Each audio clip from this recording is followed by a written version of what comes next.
you need to be first before you can have. You can't attract people, opportunities, clients, work, anything into your life before you are who you are. If you're going to do something and you fully believe in it and you want to do something, then don't listen to any fucker who tries to pull you down, because they're only pulling you down to get you back to their level.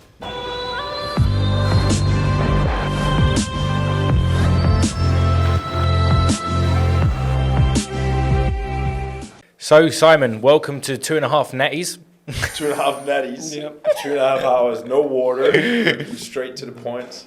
So introduce yourself. Yeah, so my name is Simon Thomsen, Thomsen, the Scandinavian version. I'm 30 years old. I'm an online fitness and high performance coach, and I've been doing that for the last 6 years now. Moved from Denmark to Australia when I was 22. And now met these two beautiful gentlemen in Bali for the last year living here. Interesting. Another coach. Another coach. Yeah, we're used to coaches on here. So we've had George Armstrong. You know George, right? Yeah, and you're the next guy. Yeah. Yeah, the good. second place. Second place. Did you get second place? No, I'm saying George went on first. Oh, second place. I got second place in my bodybuilding competition. Yeah. Talking about that, let's talk about your haircut. Wait, listen. Like, I think it was the diet. Like, I know you gotta get ready for a show right now. So you getting like, have you ever done it like a competition? Never. No. Or Next year. Next year. Nah. Photo shoot, yes. Yeah. It's fucked because it's you're getting super lean. You're just naturally leaner and leaner and leaner. But then the last week of the prep, that's why I look like that in the face in that picture. Like, you're just depleting yourself, obviously, from water, carbs. You just depleting the whole system. So I would literally look like completely different from 7 days in my face. That's probably why the mohawk. Yeah. Is that why you got shit? So all of a sudden his hair fell out and it became a mohawk. Back then it looked alright. I think it was just my scalp that kind of like sunk in on one side. Yeah, so talk us through your mindset in that experience, because this is something that I'm looking into doing next year. At the moment, I'm getting shredded for Ibiza and Marbella. I'm heading to Europe. Gonna get shredded for that. So that's fun. Then I'm gonna go into a big off season. Sam's gonna join in with the off season. Over the course of the winter, hibernate a little, go a bit bear mode, and then I'm gonna be competing in a natural bodybuilding competition next year. So it'd be really nice to like get your insight with that, because absolutely, yeah. So what are you gonna compete in, like classic bodybuilding, or? Well, But those legs are down. if I can shift my if I can shift my hip injury, which I made a lot of progress. You know Rue, don't you? Yeah. He's awesome. Yeah. He's awesome. Yeah, he's really good at what he does. Yeah. And I'm working with him at the moment. And we had a little breakthrough when I was with him last. So I can see the light at the end of the tunnel with this injury. And if I can shake this injury and get back into hack squats, pendulum squats without any pain, then I will be able to progress my legs to the point where, I probably could do classic. But if I can't shift this injury, I'm gonna have to do men's physique, I reckon. The board trunk. It is, yeah. It is hard, man. Like touch wood, I've never had any severe injuries or anything. So that's definitely not been my excuse for not going all out there. I don't know, like the mindset you're going into is, obviously I know you from here right now. Like, you gotta, you're disciplined, you committed. You're consistent. You love the lifestyle for the lifestyle. I think a lot of people, a lot of girls, you've seen that as well, but also a lot of guys. I'm not in that industry anymore, but I assume it's the same thing still. There's people coming in, they're getting super, into the gym and that sort of thing, and then they want to compete, within the next 12 months, 24 months sort of thing. And you just see a big percentage of those people fall off, or they do it and then they fall off. Like, I remember the first time I competed, it was kind of like, I've trained for many years there at that point. Like, I started training when I was 15, and I competed first time when I was 21. So I've kind of like already like done a lot of that, just like no intention, just learn, do, train, and that sort of thing. But then when I and might I add, you look very good for the show. Oh, yeah. Come in really well conditioned, good size as well. Yeah. Just that haircut, man. I can't let you off. That one. I can't let you off for that one. No beard, no nothing at that time. Rough.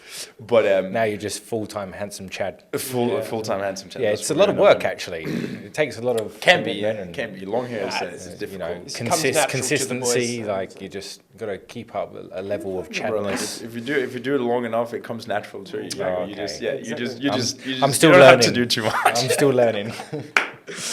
But no, man. Like I think the reason why I was good again is because I loved what I did. I was fully committed. I was passionate about it. So I went into it with like a very very like big obsession and commitment to it. Like I've seen how you're dieting and these sort of things that like I would like measure the broccoli on the freaking gram. I would like, should I do one more broccoli? I'm like, nah. Like it was down to the details because I didn't want to be on stage knowing that I could have done like 1% more. Exactly. Like I didn't want to have that feeling in my body that I'm like, I just take a spoon of peanut butter right now. Like, so I think that to be honest, that So is probably the separation. you never ever cheat throughout the whole of prep. Yeah, I would. Oh yeah. Fucking hell. Like I would go hard in the beginning. We would have like a whole cheat day back then. It was like But I'm talking about unplanned cheats. So never, unplanned refeeds. Never done that. Never. Like it's just kind of like I think where a lot of my kind of like all or nothing is coming from is when I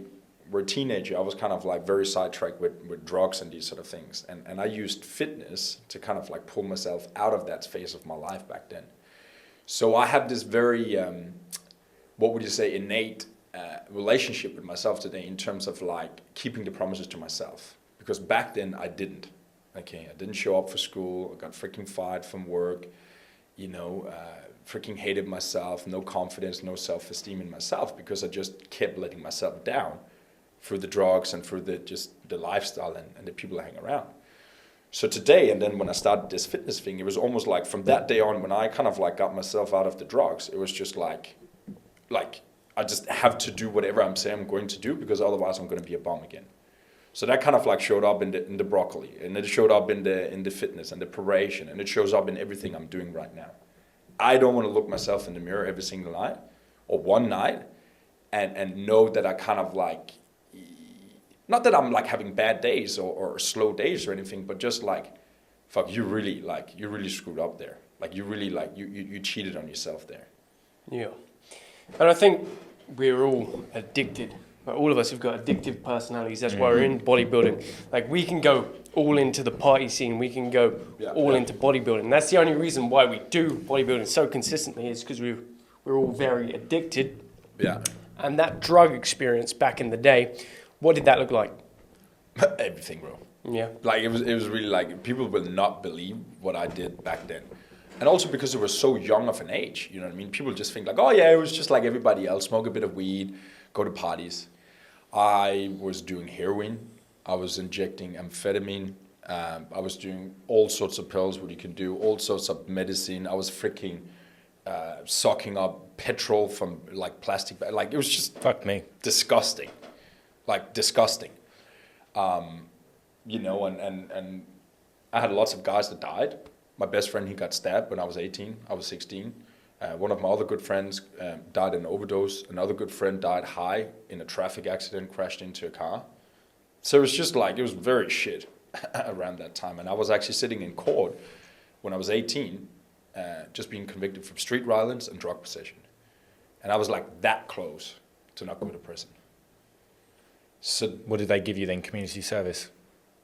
no, they just gave you because, funny enough, funny enough, it's like because the act was done just before I turned 18, it was literally done in like, I think it was like January, Yeah, February. you was a minor then. Huh? Was it you a minor? Yeah, you were Yeah, under 18. literally, yeah. So then when I, like 4 years later, I have to go to Australia, I have to, put in, my record and that sort of thing. And I thought, here we go. But because the thing was done just before I was 18, it wasn't on the records or anything. So basically, yeah, it was just in court and then just pay the fine and pay whatever the thing was, and that was it. Were you training before that? Yeah, I was kind of like starting training there. Always played football, always were active and that sort of thing. And then when I was 12 years old, I kind of stopped football. And then I had this like gray area between 12 and 14 where it was just like, No drive, no focus. Nothing. yeah, no, nothing, And that's why I got sidetracked to drugs. And then 14 to 19 was just, so. But I think every guy, every man goes through this. There's very few that don't find themselves in this kind of situation. And then it shows your true character, you know, when you come out the other side and you're able to build a life in a way that takes you away from all that, takes you away from the adversity, takes you away from the addiction. And I find that the biggest thing that has always helped me shift away from, because let's be honest, like, obviously you're in a very, very extreme end of it. Like you're going. That was a lot. yeah. But there's a lot of guys that are just doing this for a little bit of fun, a bit of party, and that's fun. But it comes to a point in your life, which you've been through, we've been through, where you have to say, right, is this it? Yeah. Or am I more? Have I got something else in my locker? Can I be better? Can I do more? Can I reach my potential? And that's a crossroad that I think every man has to decide upon, because we receive our value from our work, effectively. You know, we're valued off our work, our status, you know, what we've achieved. And if you want to make something of yourself, you do have to absolutely make the right choices. And I think you've come to a decision where you've started to make the right choices. We've come to a decision where we've started to make the right choices, because it's funny, like you're a very extreme case. Like, I didn't know that about you. Extreme case, Like, are you okay? Are you sure? doing all right, bro? I'll look at you in a different way now. No. Listen. We were extreme cases. Yeah, well, that's what I'm going to talk about. To be fair, like, we've never spoken about this. No. Like, on camera, we've never spoken about this on camera. But I think it's good, man. Like open up for that, because again, as you say, like, there's lots of guys that can relate to that. Like there's actually funny, the amount of clients I've had now in the future of the people I hang out with in the past, I'm like, wow. It's so, like, they're like freaking 5 years older than me. Back then I was just this little, like, you know, whatever, ADHD guy that was doing drugs, you know, hanging out with all the older guys. But they're now coming full circle and they see what's happened afterwards. I think that's a good angle for you as well, because that's how we connect. Yeah, well, like back in, what was it, 2017?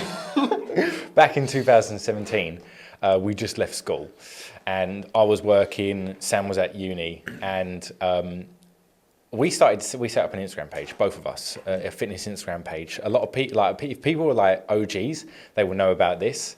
And we both wanted to be PTs, so we thought, well, we set it up as a platform, okay? But I was working at the same time, and my goal was to always go to Australia. You've been to Australia. Yeah. We've been to Australia. Yeah. I wanted to get out of Billericay. It was a little How old were you small. there? Like 18? Or?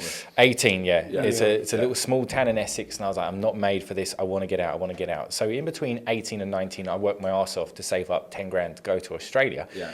But in the meantime, me and Sam got pretty fucking Instagram famous for fitness. I grew my account from 0 to 128,000 in a year. So this is when Instagram was like popping off. Yeah. That's back in like what, 2017. 17, We like got 16. pretty fucking jacked from 17 to 18 when both of our transformations were insane. We were really in really good shape for our age, and that's what drew a lot of attention to us.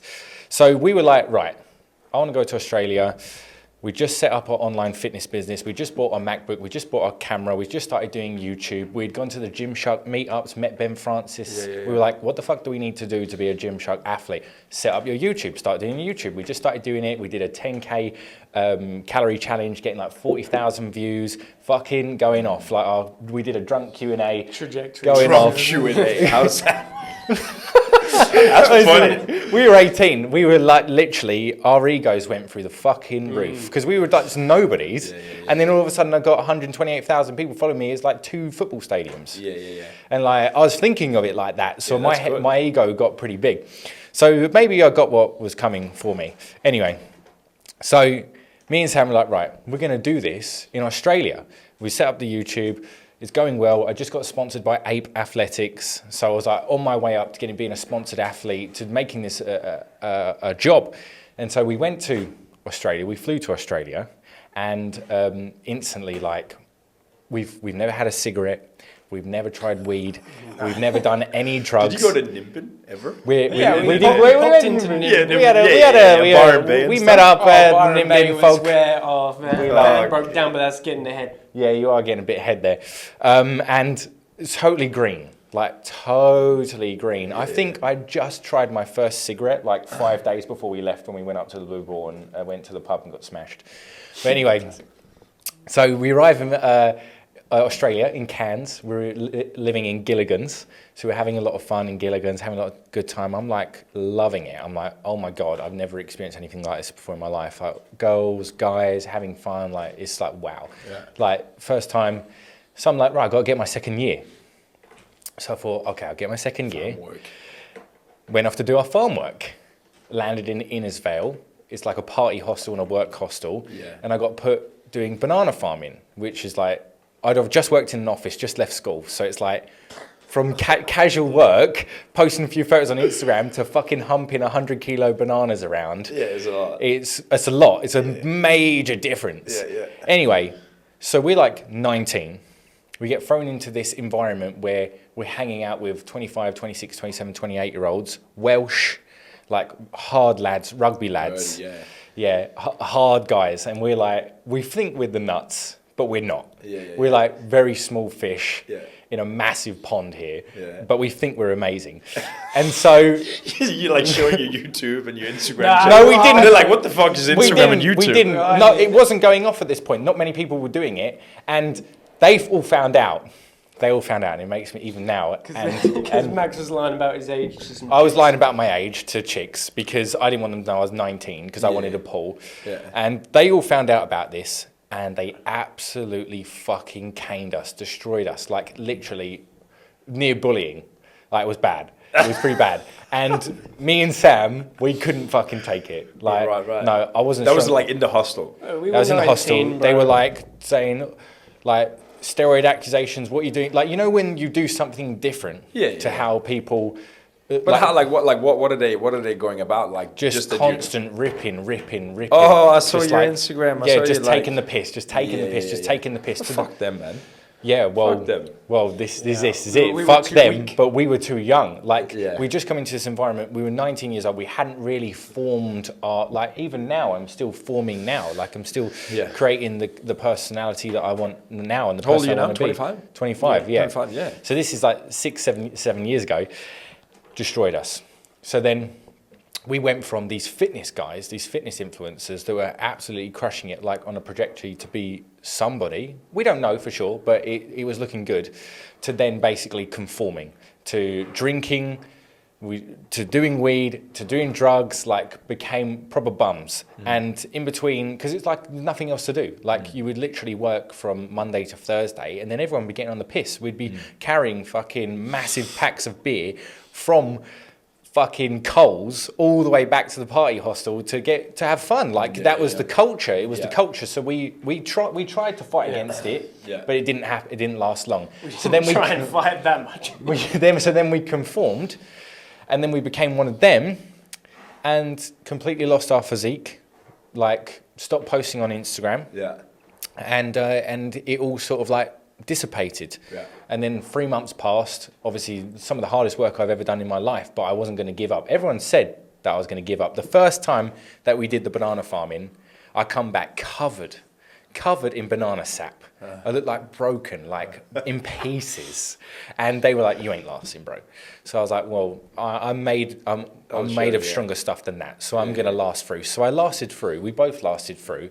But obviously living in Australia, that's what it became. Partying, drugs, fun, to the point when we just weren't posting on Instagram, we weren't doing. People remember, like OGs will remember.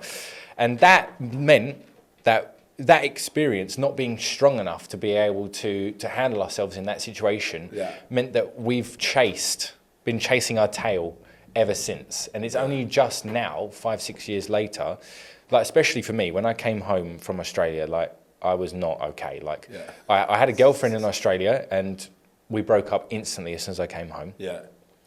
I lost Australia. I spent all my money, 10 grand, and I had to go back into an office. So it was like this whole in crazy lifestyle, going back into normal life, but I'd lost everything. I'd lost my physique, I'd lost my money, I'd lost a girlfriend, I'd lost the travel experiences, and I lost the Instagram. So it was like really bad mental time to the point where it wasn't like 2 years later till I finally got myself back into a position where I could post again on Instagram. But by then, the authenticity of the account was gone. dead in the water. So it's taken that long. So the moral of the story is basically, if you're going to do something and you fully believe in it and you want to do something, then don't listen to any fucker who tries to pull you down, because they're only pulling you down to get back to their level. Yeah, yeah, exactly. And you like, you don't know what you don't know. That's the other aspect to it. It's like, you know, like I think we always like, you know, like you say, like you lost Instagram, you lost the physique, you lost a lot of your whatever life or whatever identity. Persona, yeah, Persona, it was you know what I identity, mean? yeah, and But to be honest, opportunities. I think, you know, yeah, look in the hindsight, everything happens for a reason. No, this is how we have to look at it now. Everything happens for a reason, bro, because, you know, you would like, and that's probably something that maybe show up now or later on. Like, if I haven't gone through the drugs in that period of my life, I wouldn't do what I do today. Like, end of story. Like, I was this, like, you know, happy kid, freaking playing soccer at a high level. Imagine I just kept doing that and probably been a quite high level soccer player or professional. What would life have been like then? Like, we think like, oh, fuck, that would have been a professional soccer player. That would have been amazing.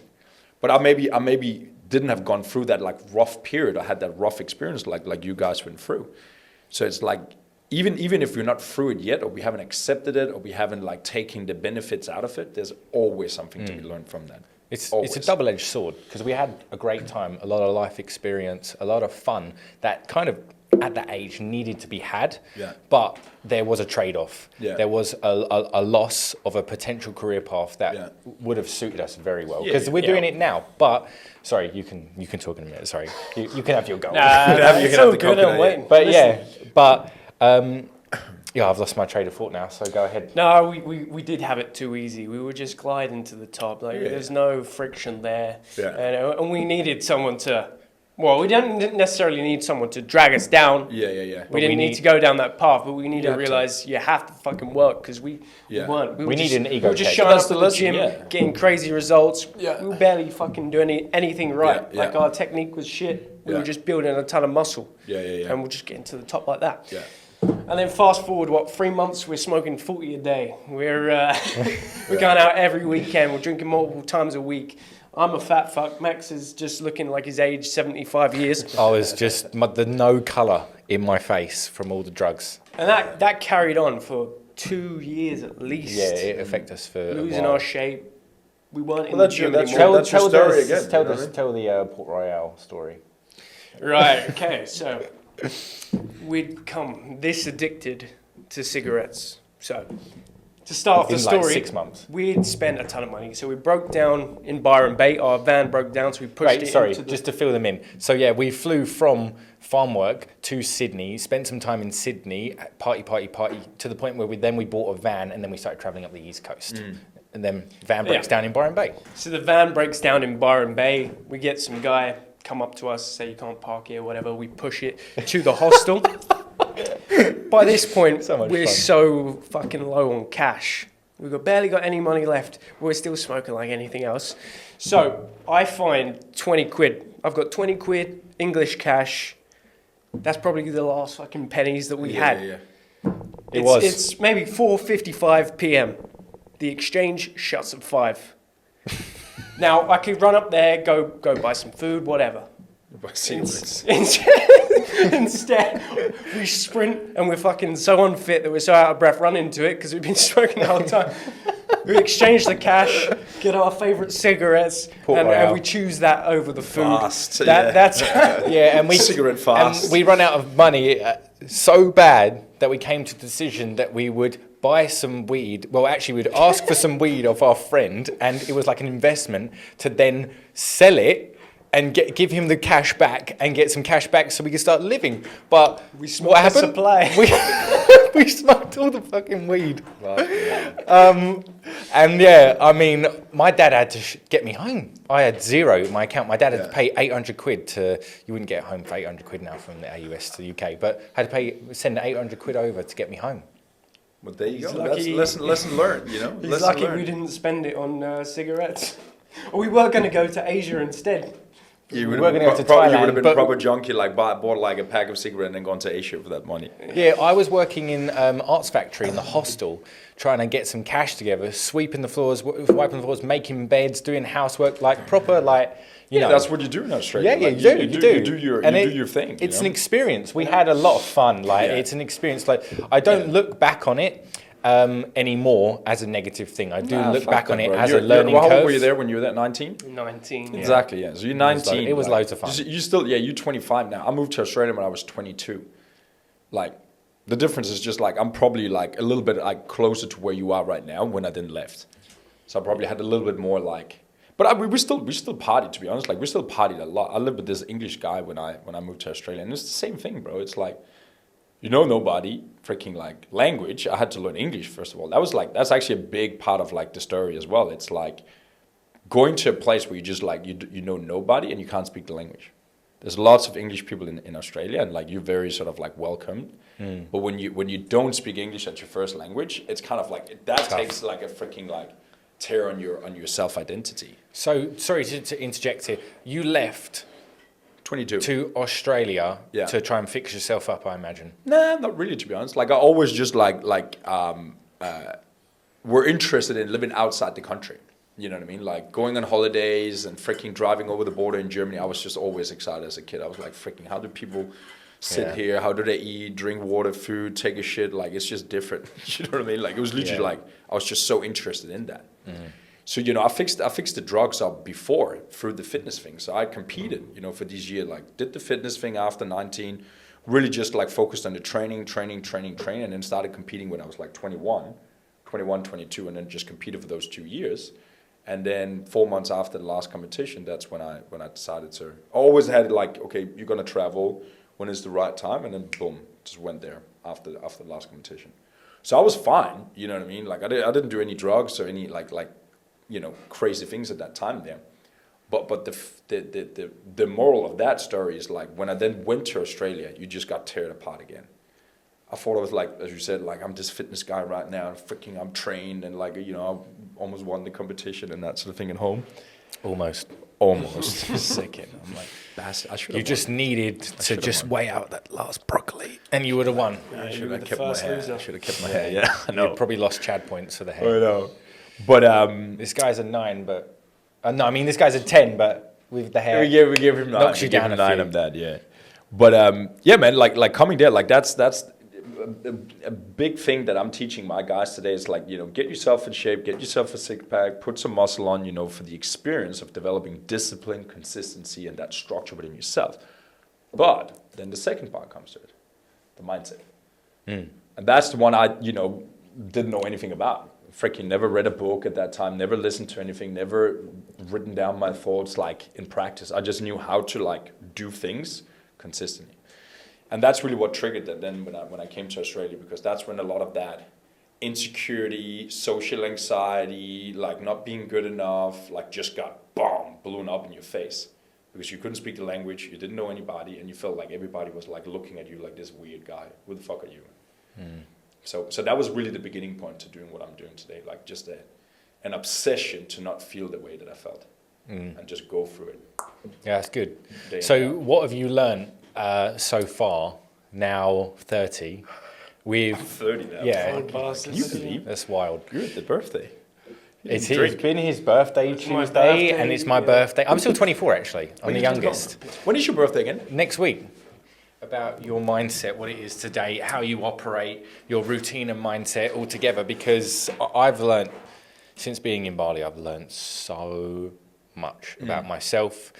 Like, the environment really is everything. Yeah. Because I've learned so much of individuals like you, individuals like George. I Yeah. met this guy called, his name's Damian, but Okay. it's spelled Dam Jam, Okay. D-A-M Jam. Yeah. So we call him Dam Jam. Yeah. He's like, fucking mindset is like, Yeah. so like I'm learning so much. Reese, Reese Yeah. with George, like, Yeah. because you guys are all older than me. Yeah. So you're teaching me Yeah. to avoid the mistakes X, Y, Z. Yeah. And my mindset has like the personal growth in 9 months. I feel like I've gained like 10 years of wisdom. Yeah. Like I feel like a completely different person. So what you sitting now at 30? Where's your mindset at?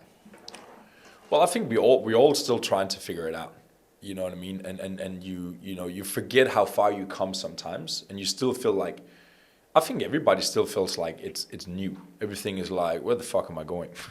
What's next? How do I become better? How do I improve? But you know, I've done so much personal development, like way before I came to Bali.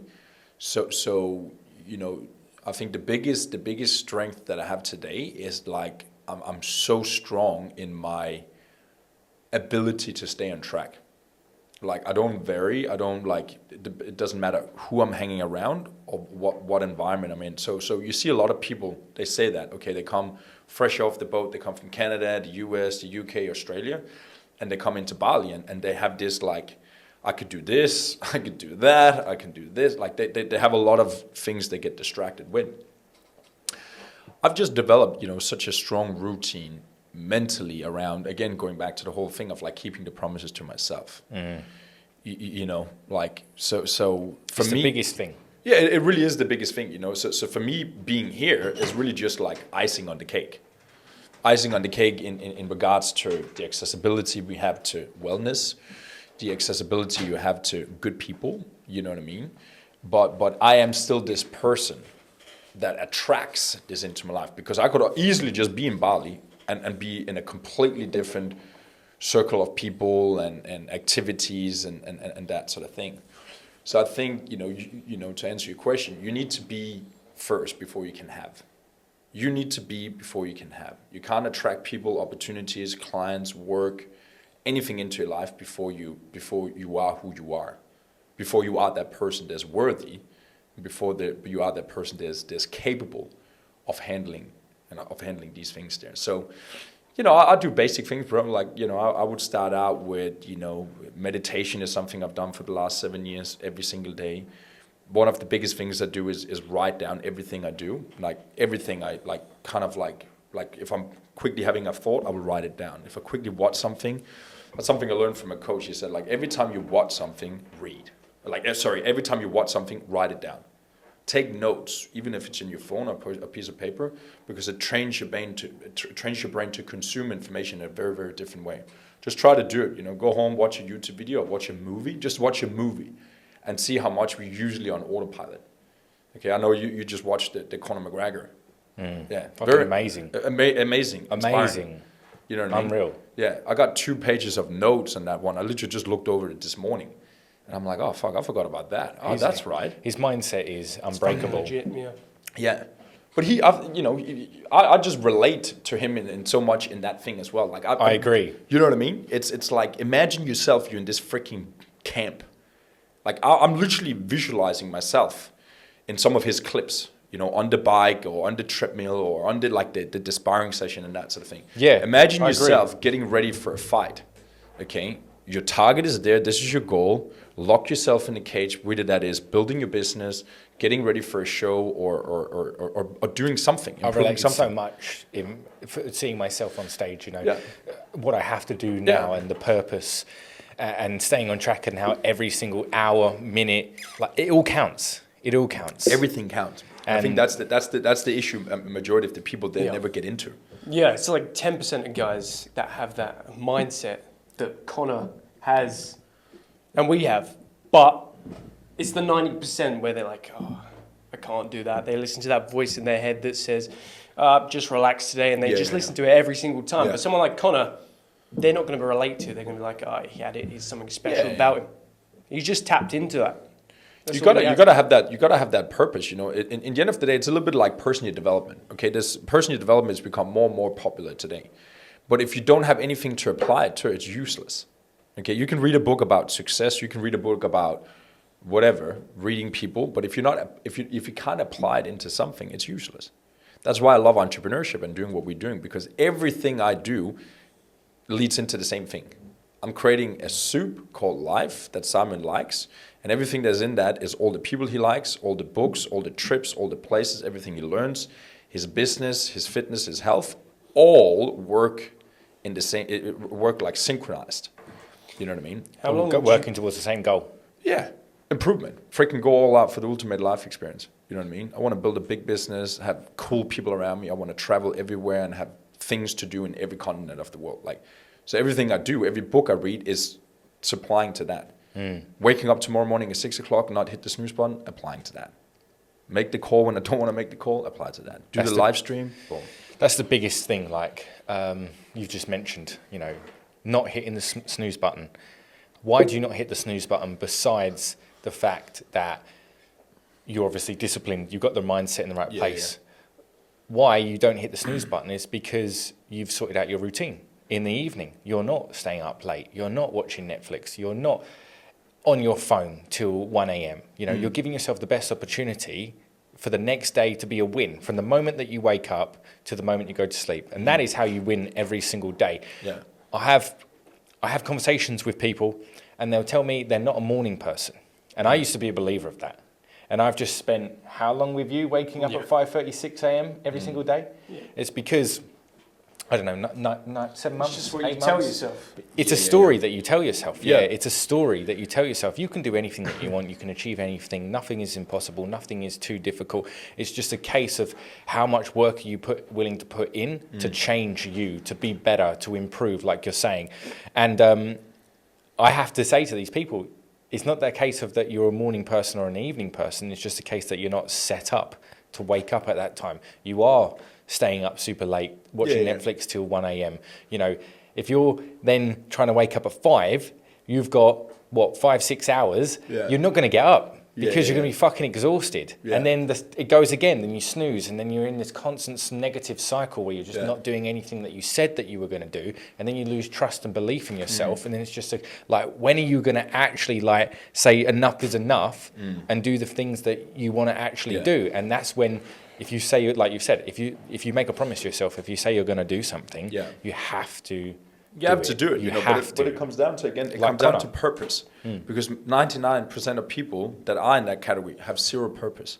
So why the fuck should I wake up? Why shouldn't I just binge on Netflix? Why shouldn't I just get drunk on Sundays? Because it doesn't really matter. My boss pays the bills on Monday. That's how majority of the people think. But we can't think like that. No. Because bro, you don't get paid if you don't show up. So how do you? It's funny actually. I've just recorded a YouTube video on purpose, and why people don't have purpose. So, and that's going to be coming out soon, next Wednesday. So what's your take? How if people sitting at home, they're fat, they're overweight, they're struggling, they're not earning the money they want, they're not happy with their life, they're absorbing social media content consistently, TikTok, they're in a real bad spiral. And they've got no purpose whatsoever. What do you say to these people to find purpose? Very simple. Action. It's like climbing a ladder. Okay, we're always looking at, especially on social media. You mentioned just that. They're there, out of shape. They don't earn the money. They're not in the place they want to be, and they look here. And they don't even know what that is, but it just looks appealing. Okay, this guy freaking have everything. He travels around, six-pack abs, blah, blah, blah. But it's a little bit like a ladder. Okay, you're not gonna develop your purpose by sitting and thinking about it. You're developing your purpose by taking a step up the ladder, because if you take that guy that's out of shape right now, it's a very tangible thing, very specific thing he can put his hand on. Clean up in your diet and do some exercise right now to fix that one tiny little problem. You don't have to figure out your whole life. You're 25, 30 years old. Do that first step first, and I promise you, from that step, the next ladder up. That's a little bit the same as me. Then you look at what's next. Okay, now I want to work a little bit on my mindset. What happened to me? Where am I at right now? You start clearing up your view of what things means and how you can look at life in a different way. So I think for most people to develop purpose and to develop some traction, they're just going to pick one specific problem or area of their life right now to improve, because through that success of improving and succeeding in that tiny little problem, they're going to develop a whole new belief and a whole new view on themselves and life moving forward. And then then that's where passion and purpose develops. I never ever thought about working for myself. Never. The least appealing. I saw my dad freaking tear himself down 12 hours a day working 2 jobs. I worked for another boss in some graphic design that freaking worked 68 hours a week when I was 15, 16. It was never on my mind to start doing anything for myself. It came when I worked, when I moved to Australia. I'm like, fuck, that would be fun, man. I'm like 16,000 kilometers away from home.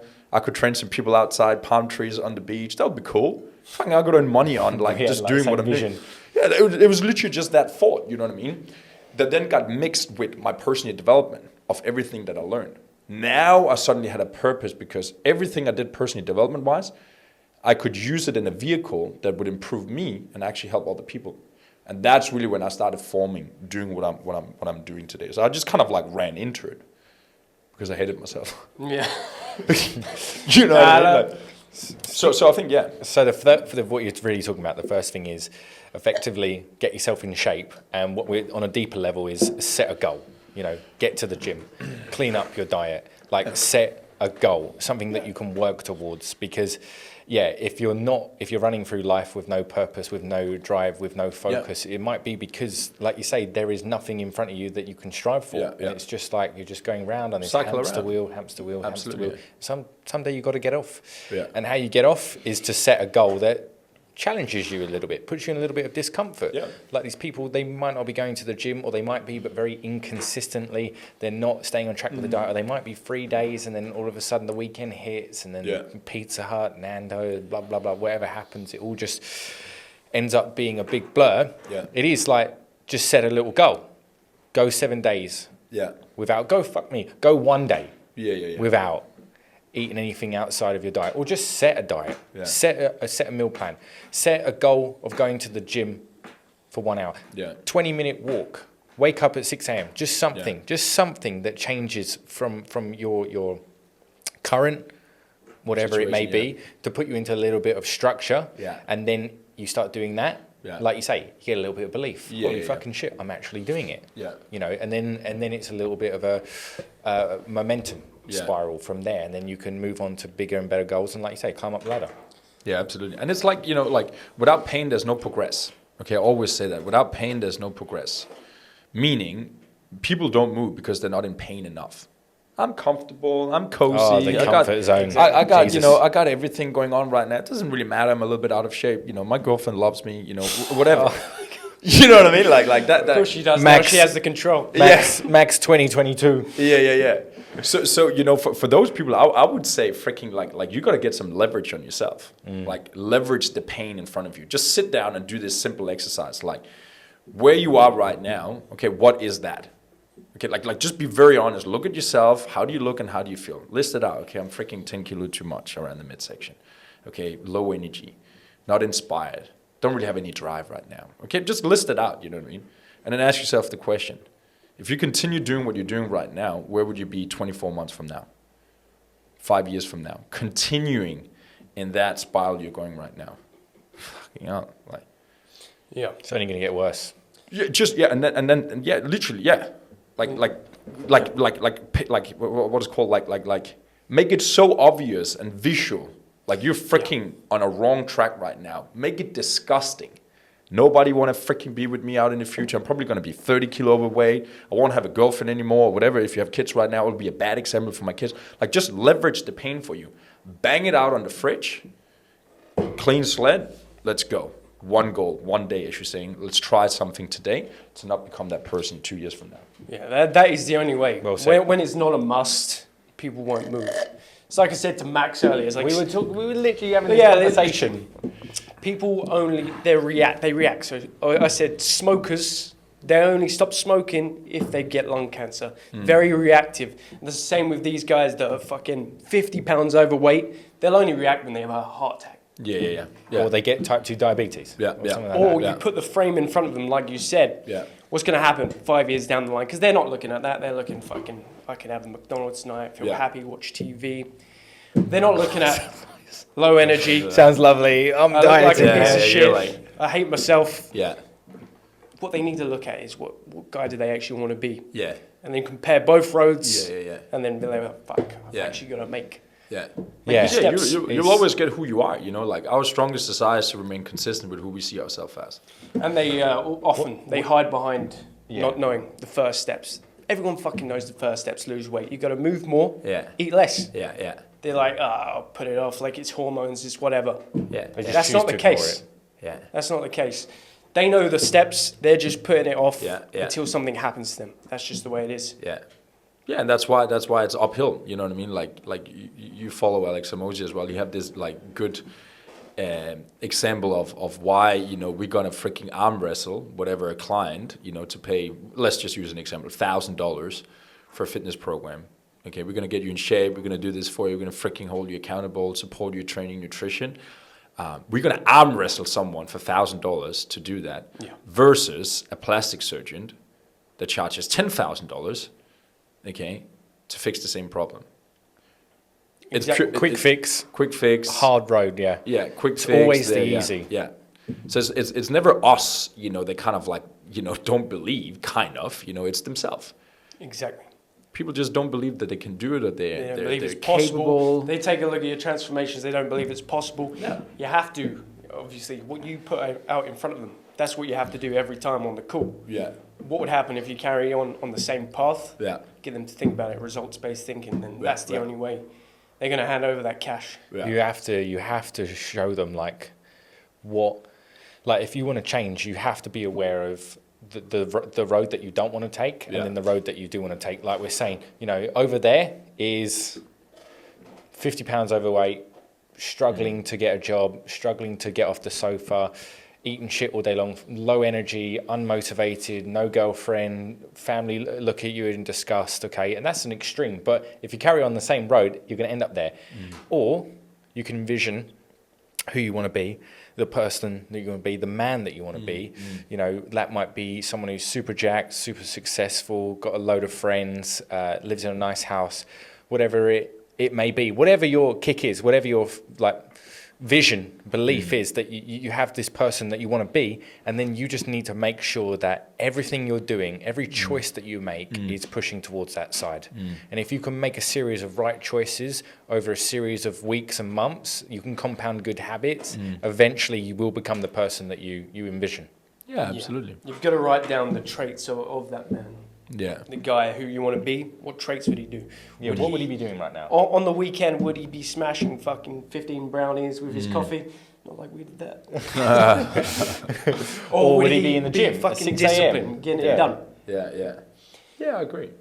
It's but it's kind of like it's a little bit like why Bali is so easy to be in for us. You know what I mean? Because the environment is set up for that. So the other aspect to that is you probably felt as well, like after you moved from the UK, okay, very easy to start changing. You went to Australia, freaking completely different person.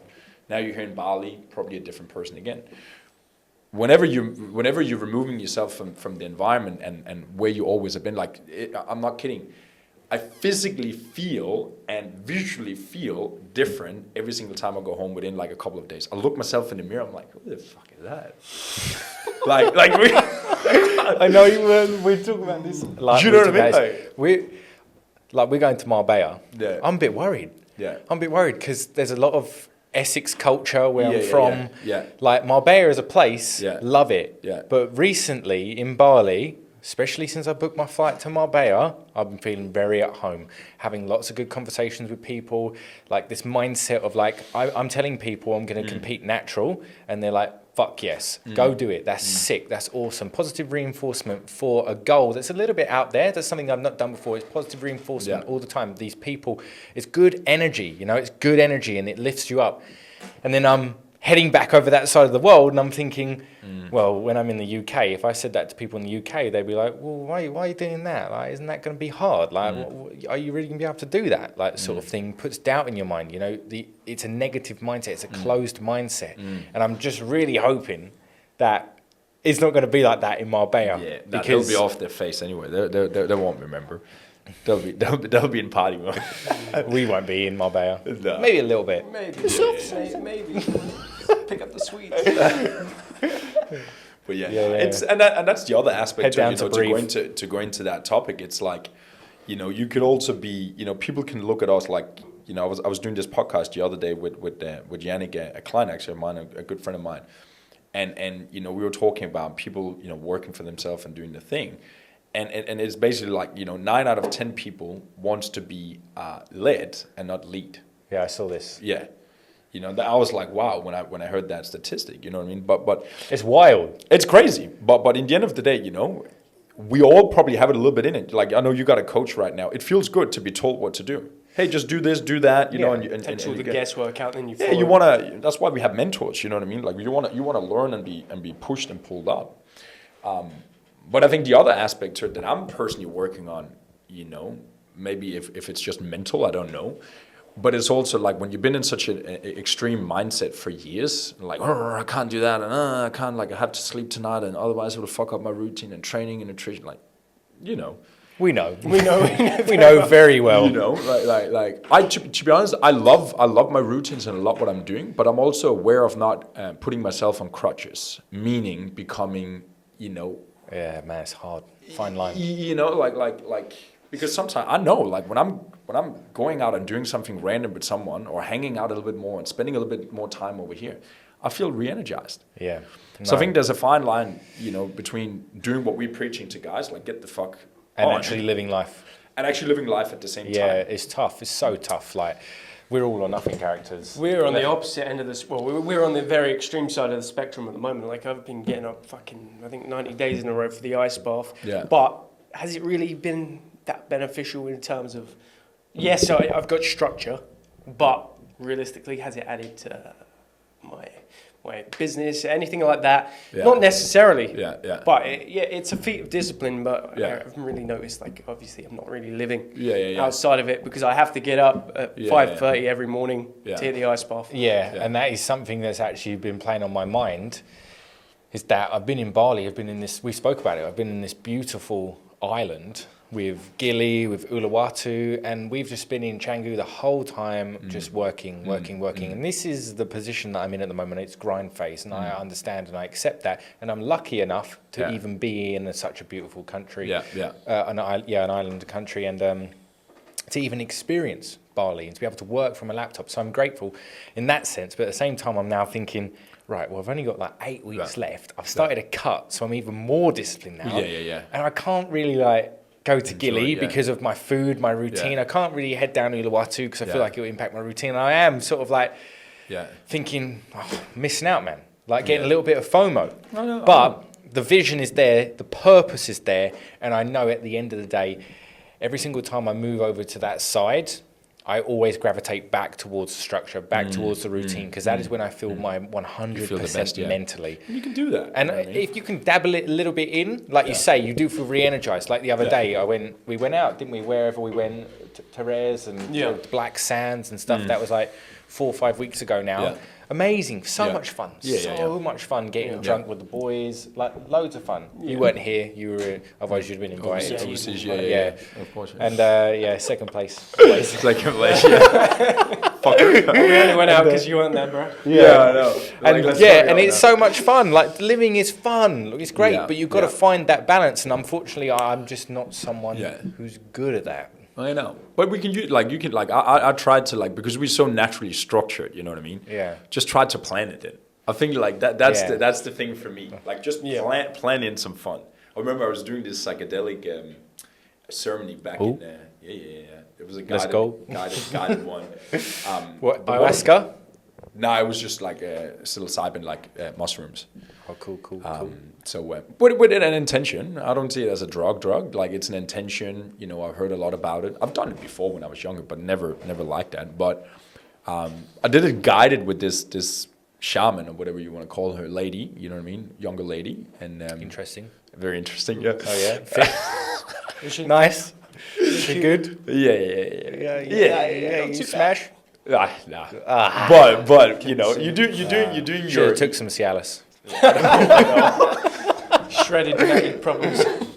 fucking all like Now, that's another thing. When I'm doing stuff like that, I'm zero thought about freaking women. Yeah, that's It's us as well. Zero. Yeah. You know, No, not even like crossing my mind. Nah.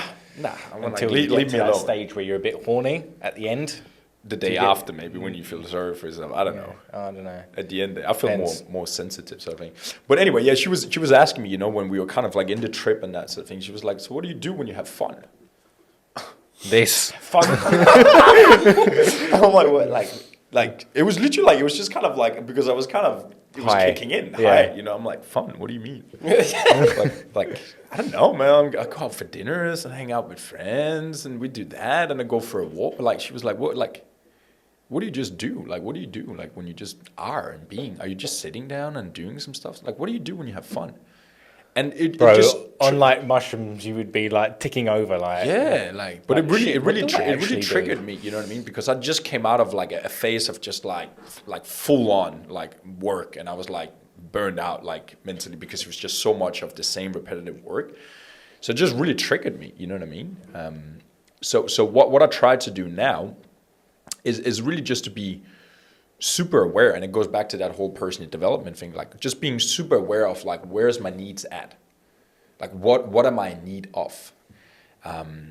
There's a fun little exercise that I actually did on my second trip on mushroom. Is, have you ever heard about the archetypes?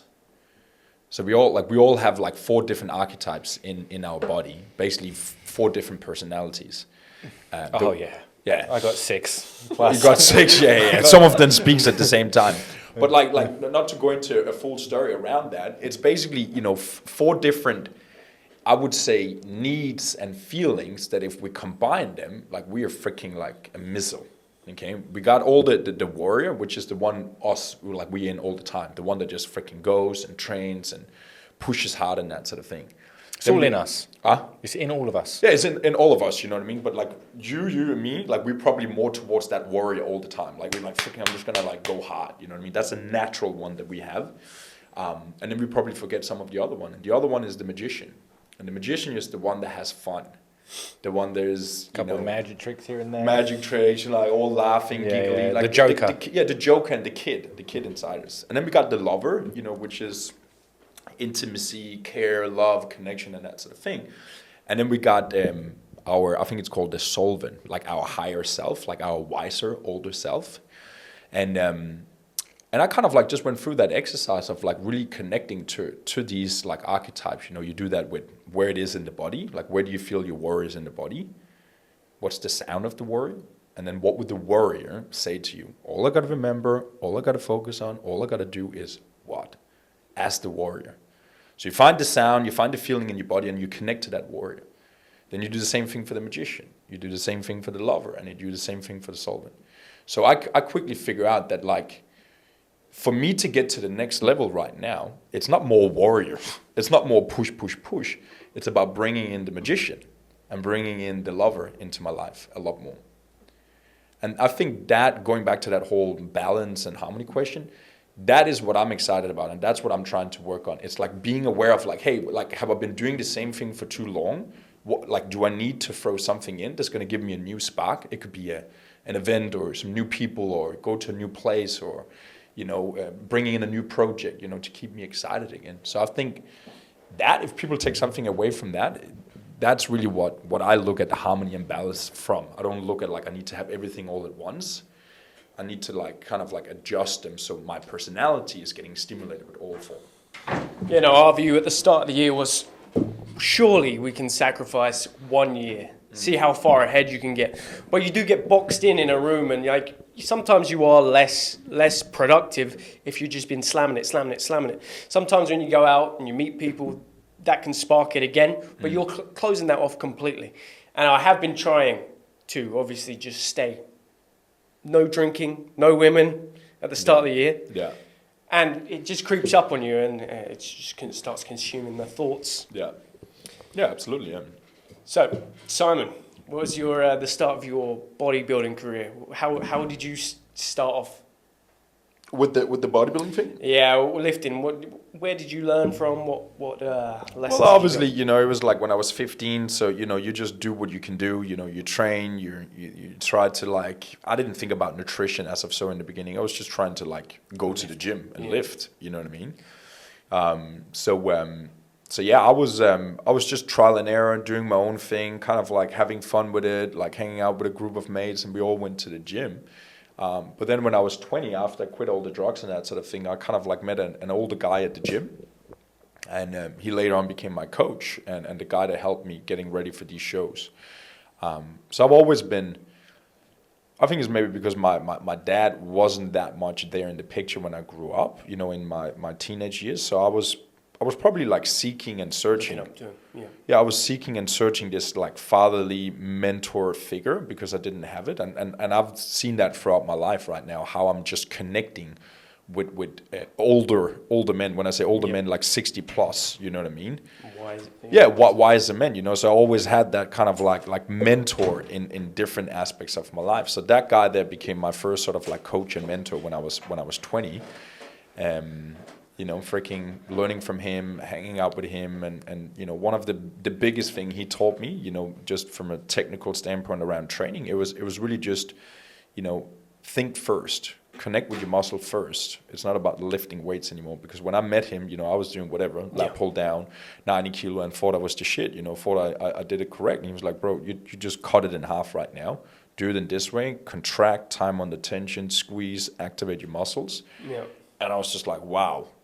And then I just built my way up, you know, from there again. And that's kind of like the base principle that you know, I'm teaching my clients right now. Yeah. Technique first, muscle connection section, and then intensity third. It's humbling. It's humbling. They don't want to face up to that little bit of thing where they're lifting a lot less weight than they think they should be. Yeah. To be honest, that's never been an issue for me. I've never been one of those like guys in the gym where I'm like, oh fuck, I need to lift the heaviest. Like, I just feel like I've always been in proportion to the way I look and the way I lift, which is like, I'm happy with that. I You know what I mean? remember like the first month I was in the gym, I was on the hack squat. I was half repping that shit. I was half repping, just loading up a ton of plates. And I remember just folding underneath it and just hitting the deck. And I was like, oh fuck, I can't be doing this. And all the guys in the gym, they were like, but as soon as I got the technique down, that's when it all changed. Yeah, man. It's an interesting time, you know. But I think like that training aspect was a big one, and then like the women and that sort of thing came in that same phase. Are you pointing at me? Oh, I'm just like kind of like changing topic into what we what we want to talk about, but like that was kind of like Girls. Girls, because I was Girls. like, you know, I was doing all the drugs and that sort of thing in that time, so I never like freaking were able and available to anything, because I was The whole just of Australia. I was just in a fucking Yeah, just like a mong state. Like, on a couch, you know. I go out for yeah, like Yeah. ketted out of your fucking nut. Yeah. I'm Yeah. like, that's not attractive. So it all came in that phase there. Like after I had a girlfriend around that time, 19, 18. And then I remember not being with her anymore, and I just had this mission. I was like, I remember I actually picked it up from a stand-up comedian in Denmark. He was like, you know, he was always like, he was talking about sex and all these sort of things.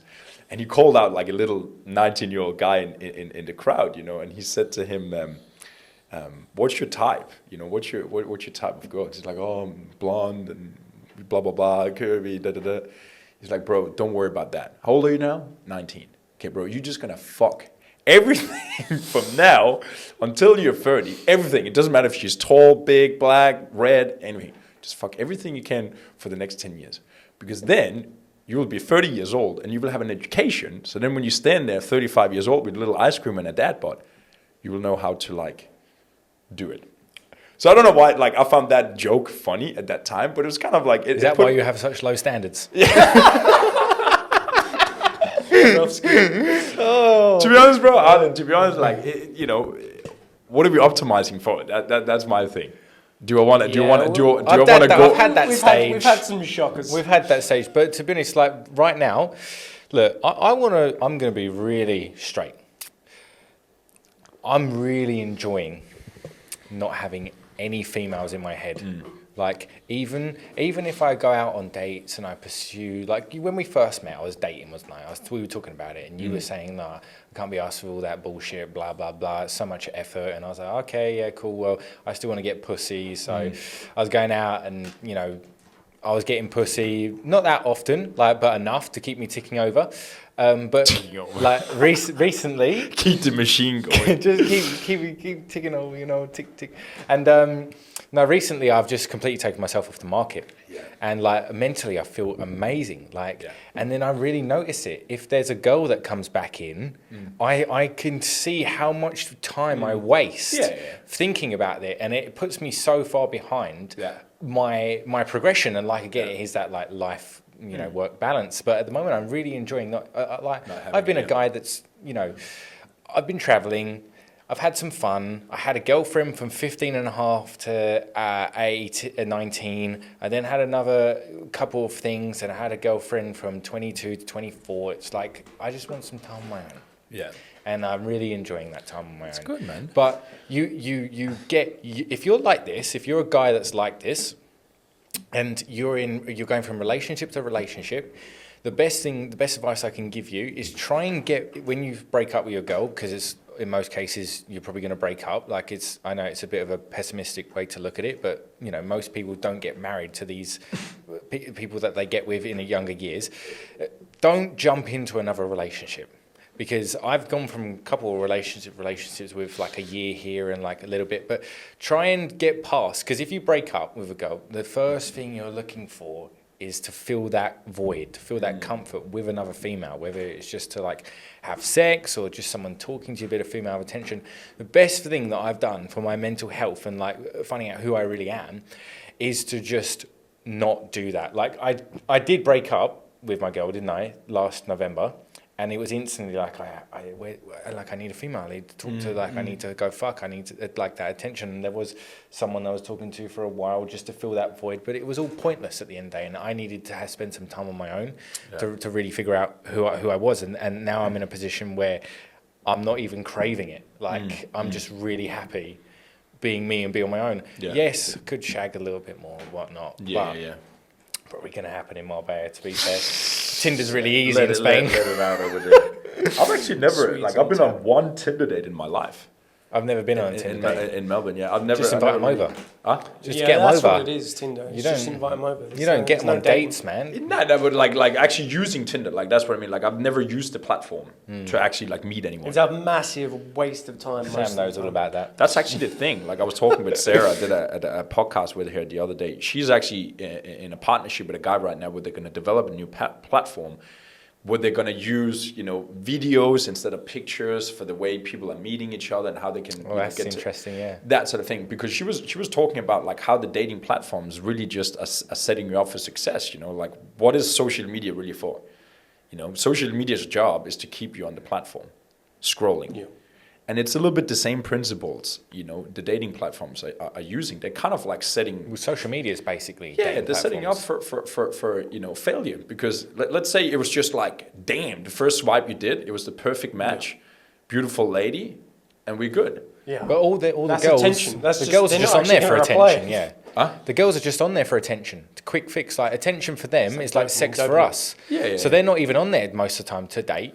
And to go out on dinners, they're just looking at all those likes. Sweet, like another sweet. chump swipe me, another chump swipe me. Then maybe they'll pick one and go out, but then it's a free dinner. Yeah. So I tend to completely avoid. That's stupid. I've been on one date like that once, recently actually. Hope you watch it. We just like you just feel it like from freaking the moment on. You're just here for freaking dinner. It's a way around, and then it's a game. Talking to women in real life, it's a way around. These guys can sit there on Tinder Gold, swipe all day. Yeah. So they don't actually have to talk to this chick in real life because they're too scared to do it. Yeah. Yeah, that's the other. Which thing. is unfortunate. Yeah, that's the other thing, man. It's confidence, but that goes back to everything we just talked about up to now. Yeah. Like, I think a lot of guys, like when we're speaking about female interaction and that sort of thing, there's two things to it. It's like, believing in yourself and confidence, because that energy will shine through no matter what to say. Like if you don't know what to say, or like, am I doing it the right way? Am I a gentleman? And should I take her out on a date and hold the door? Whatever. If you got confidence, you're yourself.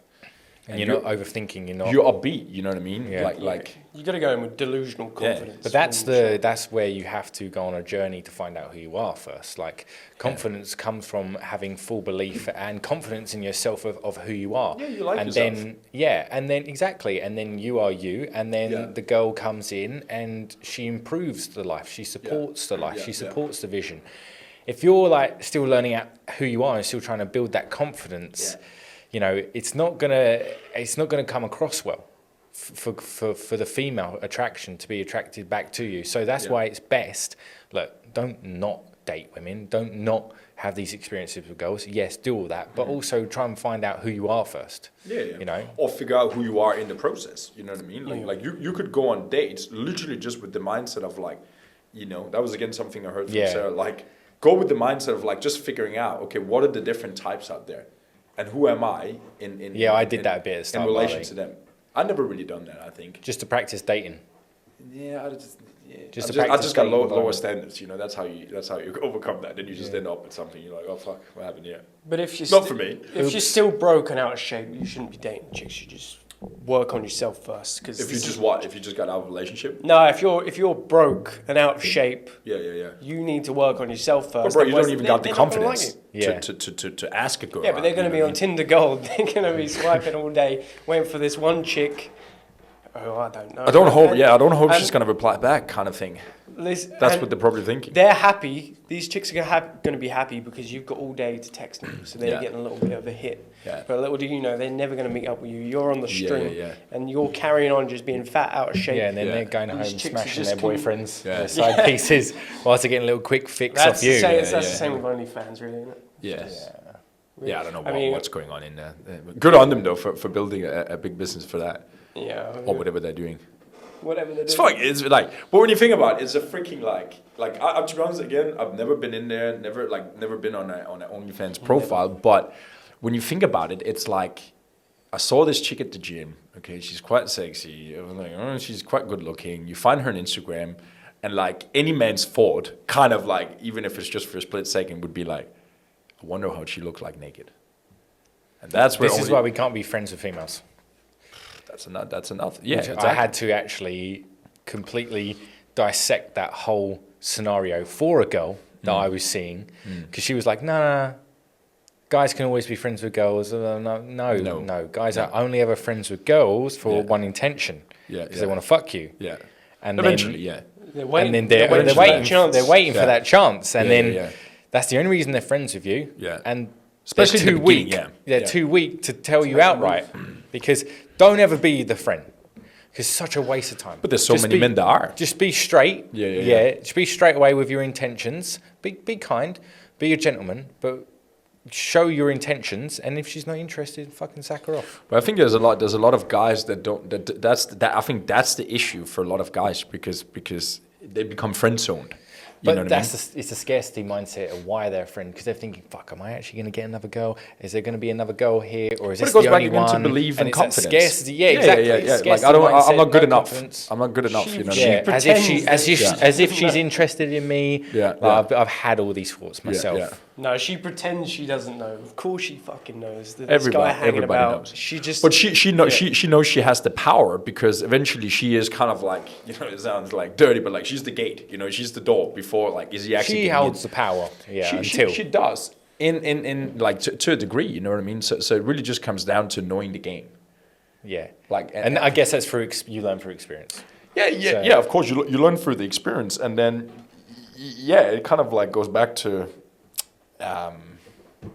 experience of like how many situations have you been through, and you're like, oh, okay, yeah, I know this situation right now. She's just taking the piss of me. Yeah. She's not interested. It's like a little bit like sales. When you're on a sales call with someone, like Yeah, and they're you just gotta- not taking it you seriously. got to You read can- the person. You know what I mean? And the same thing you can do with a girl. Like you just understand where she's at, okay? But if you like you have these check-in moments when you're sitting on a date, okay? If you like maybe like you're rushing in and you're sweaty and you're like, okay, I'm self-conscious right now. Or you're sitting in an interview at a meeting, okay, I'm self-conscious right now. You're checking in with yourself, and then you maybe two minutes later you go, okay, I'm relaxed right now. And now I'm at like, oh, she asked me a question. Then you're getting a little bit thrown off. But if you can find that center where you're just like we are right now, in your like whatever, man, like you chilled. That's when she's like, oh, he's cute. You know what I mean? He's funny. He's relaxed. Especially if you're giving off a vibe that you don't really care as well. That's like, oh my God. All the guys like to me, fight for his or attention, all the guys usually like me, all the guys are interested in me, and here's this guy sitting on a date and he kind of looks like he's not bothered. Wow, now I'm interested. Yeah. It's that predator thing. If you're Yeah. attacking someone, like naturally our mind is like to pull away, to run away. It's like the So you sales have to call, be like chill, you just yeah, said. like you do. You just have to sit there, like, Is be it- you, be yourself, be chill, have good conversation. Yeah. It's a skill at the end of the day. Oh, right. Like that's the other aspect to it. Is like I think that's guys, girls, guys. Nobody freaking knows how to have a conversation today. Yeah. Or they don't like they don't read the room. Yeah, that's one thing. But I think a lot of people are, you know, I've been out with like whatever, just briefly like two chicks for dinner like recently, and actually both of them, and I'm very like comfortable in that setting. You know what I mean? Because I kind of like know what I'm bringing to the table. But they were just like yap,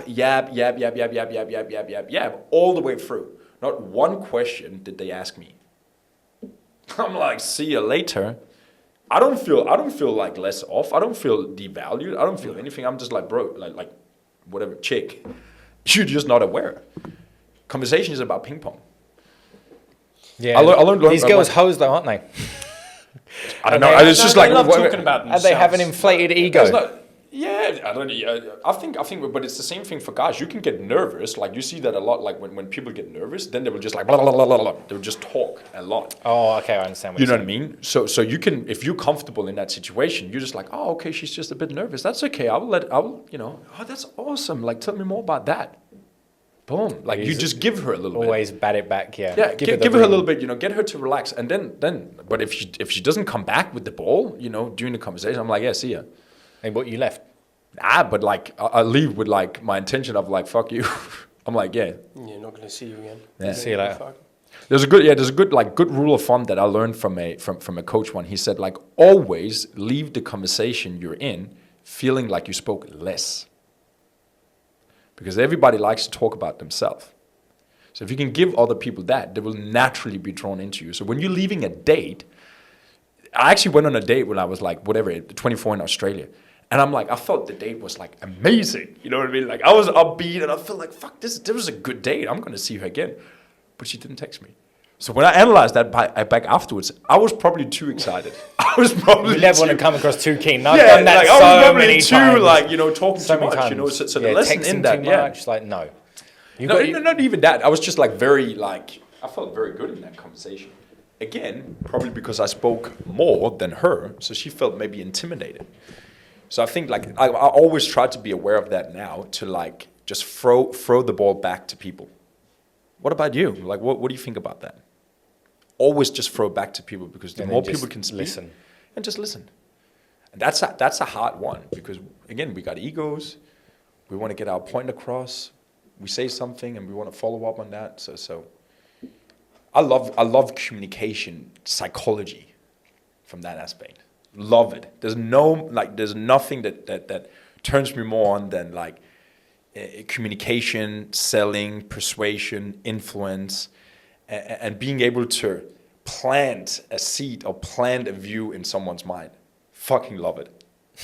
I don't know why, yeah. A manipulation psycho. You went to see Grant Cardone. Yeah. What was that about? How was that? Well, yeah, it was good. Like the event is business, sales, marketing, building culture, scaling your business, and that sort of thing. But a lot of the things I always learn when I'm going to these sort of things, it's not so much what they teach and what they speak, but it's just about being in the room, seeing how they're doing it, their energy, how is their people treating you.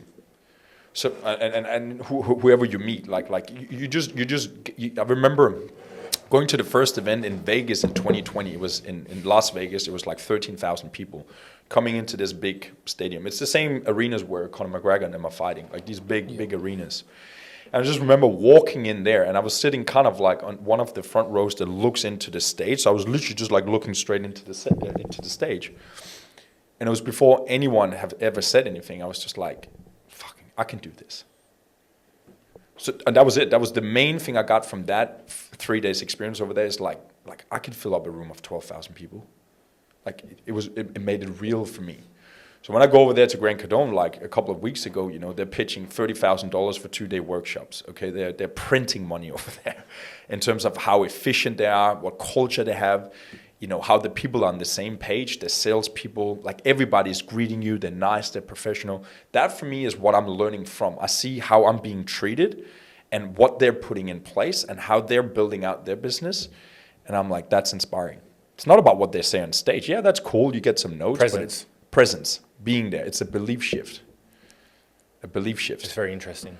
Like one thing I learned as well was I got kind of like asked up to pitch my product or share my mission and that sort of thing, and I got I got clients over there. I got 4 clients over there from that place, and people that come up to me afterwards, hey, do you want to endorse I'm starting this clothing brand right now. I really want to get help from you and that sort of thing. And the lesson for me that I learned there, especially doing what we're doing, social media, ads, videos, we're always thinking about, I got to say the right thing. I gotta, you know, have the right hook, or I gotta have the right, you know, freaking, you know, offer. In the end of the day, bro, you just need a bigger microphone. That's what I learned. I was in a room with 400 people. That was kind of like in the target area, business people, out of shape and that sort of thing. And I got 4 clients simply just by sharing 30 seconds of what I do. We just need a bigger microphone, more people, better audience, and then you can say whatever you want. So these sort of things is what I learned from going to these places there. Belief shifts. Yeah, you got to believe it's possible, because if you'd have said you can make money online coaching years ago, no one's going to believe it. Then you hear about higher ticket guys selling X amount. Yeah. You've got to believe it's possible. Yeah. Otherwise, you're just kneecapping yourself. Yeah, exactly. And you don't do that before you actually see it. Like I remember when I went to a coaching program once, I spent $15,000 on it. It was 3 months. Came into the program. It was Kajabi, terrible. Zoom videos. Have to scroll through and freaking learn on it. Paid $15K for it. But one thing I learned from that program was how to charge for your products. I charged $1,000 at that time. And then I figure out, you know, like how they're structuring their offer and their products and the service and that sort of thing, to basically immediately bump my prices up to $3,000. Because again, price is just a myth. Price is just an illusion, and value someone place on that. And especially if we come in the fitness industry, you're having mentors, you're having coaches and that sort of thing. They're all going to say the same. Oh, put your price around $1,000, because that's what 80% of people do. Maybe $1,500 or $2,000. It's just someone that put a price on it. What if you put your price $15,000? There will be people that will pay for it. And it takes the same amount of effort to close those deals as well. In the end of the day, yeah. So it's a belief shift. You need to see it and you need to feel it. Like at Grant Cardone, I had the opportunity to ask him a one-on-one question, and I asked him the question like, bro, what would you do? Like how do you stay excited and motivated when you're pitching and preaching and saying and selling the same things year after year? And the first thing he said to me is like, bro, how much money did you make last year? It was like in front of like this VIP lunch thing. I was like, 300. He's like, bro, how do you make sense of making $300,000? How do you even live on $3,000 or $300,000 a year? Bro, you need to make $300,000 a month. And then he just went on like, I'm probably the first person to say that, because, you know, we're getting comfort. I'm like, oh yeah, you're doing well, you're working for yourself, exactly. And you do that business levels. And that sort of thing. Yeah, there's always levels. Bro, you need to make $300,000 a month. That for me was just everything. That's all I needed. For him to say that to me, like literally where you're sitting at right now. Yeah, so that's just like, fuck. Yeah, because I was like, new business plan, new goals. Yeah, exactly. Like I just got comfortable with that. I'm like, okay, I'm growing like this every single day. He's like, bro, what are you doing? Yeah, so the money is out there, okay? Yeah. The people are out there. You got a good mission, you got a good heart, you got a good product. Freaking like you got to blow up. And a lot of that is really just a stretch in your mindset of what you think is possible. Okay? If you like, let's just say for an example, let's say you and I, we hang out tomorrow, okay? And I see you in your business and you're doing like, you know, you got 500 clients, you know what I mean? You're having 20 coaches. I see you on your meetings, you know what I mean? I see how you're doing your social media. I'm like, damn, wow. That's all we need to do sometimes. We just need to see it. I just need to see it. You do. Otherwise you're like, oh, they're just scamming or whatever. Yeah, you just don't believe mindset. it. Yeah, exactly. Okay? Like if you see this wall is green, you know what I mean? Like you've seen it's green. It's very hard for you to go downstairs now and say it's yellow. Yeah. You've seen it. Yeah, you've seen it's possible. And then that cuts away all of your excuses. All your excuses, yeah. Yeah. So yeah, very interesting. But what's your goals right now with business and that sort of thing? What are you trying to? Like, you know, just put all the everything in place to scale. So the email nurturing videos, this and that, like the free resources, and obviously you saw yesterday I used your little tactic, which was DM for like a chess growth program. Oh yeah. Fuck, you know, there's like 100 people in the DMs at the moment. But, So I feel like all of this works well. Give out as much value as possible. Hormozy always says this. What everyone else is charging for, just give it away for free. Yeah. And then they're going to trust you more, put you in authority. Yeah. They're more likely to buy from you. Yeah. So it's going to be a case of scaling and looking at guys like you, guys like George. Like that's where it needs to go. I'm not going to be in the coaching business forever, but yeah, like these next 5 years is just going to be fucking all in. Yeah. Yeah, I think for us coaches, it's hard to. The hardest part for us is to let go of control. Not Yeah. let go of control, but like building a team. That's really the key. Like that I'm working on now as well. Like building a team of key players that can execute on the same things that you want them to do. That like they can be a little mini version of you. We did as other coaches or people that are doing, social media or sales. It's really through the team things will grow. Yeah, you want a Yeah. business to work without you. Yeah. So, Simon, fitness, is that going to be your main gig going forward, or are you branching out? Well, my it kind of like goes a little bit through my own transformation. Like my goal and my desire with what I do right now with Power, which is a peak performance program, would be taking men through the same transformation I went through from 19 years old to now 30. And what is in that transformation? There's fitness, lots of self-esteem, lots of mindset, lots of communication, lots of social skills, and now adding entrepreneurship into it. So my ideal thing would be taking, a guy, whatever, mid-20s, start 30s, whatever, out of shape, in a corporate job in London, in Australia, in Melbourne, okay, get him cleaned up, get him in shape, install some new confidence and some new self-esteem in him. That's really the base and the pillar of what I want to give to people, because I, as a whole, that is really what lifts people up, again, as we talked about with the ladders, to see life at a different level. And then the icing on the cake to get them in a direction is to help them, install with communication skills and social skills and get themselves out there. And then really at the end would be, introducing them into entrepreneurship and actually come and give them an opportunity to come and work for us as coaches, sales, marketing, editing. There's freaking any position people are doing right now you can do in a smaller business. So that for me would be the ideal scenario right now of a customer journey. But I also know a lot of people that sit there out of shape right now. They can't think like that. They just think, here, I need to get in shape. So that's my challenge is like, I'm very excited about this, but I still need to keep my foot on where is people at right now and what do they need, which is fitness, nutrition, training, accountability, and support. But the way that I'm moving myself out and moving forward is to build a business, because then my time is really spent on business stuff, working with the team and creating campaigns and really seeing how you can move the business forward, and then have other coaches do that more day-to-day stuff around training and nutrition, which when you've done that for 15 years, it's kind of like second nature, and it's not really something you completely enjoy talking about every single day. So we all move. You know what I mean? And we all change. So that's kind of like my goal and what I try to do with Power. Lovely. Nice, bro. I was just really engaged there. I was listening for a while. Yeah, that's good. That's good. Yeah, learning, even myself. That's why it's good to do these kind of chats. Podcasts are great, and that's the other aspect to it is like collaborating. Fucking like I've spent enough time right now sitting down for 12 hours every single day and work on my laptop. Like that's my next like little jump, is to get out of that doing every single day and come out and do more of this. Move to the US, do lots of collaboration, live events. I want to start like our When are own you live going to move events. to the US? I don't know, man. Probably in the end of the year, maybe. Because I think a great move would be down Texas. Oh yeah. I think because Alpha Land and everything, I think that would be a fantastic. Yeah, Texas is good for taxes. Miami is also good for that, like Florida and stuff. I've been to Miami now a few times. I don't really see myself live there. I haven't been to Texas and stuff.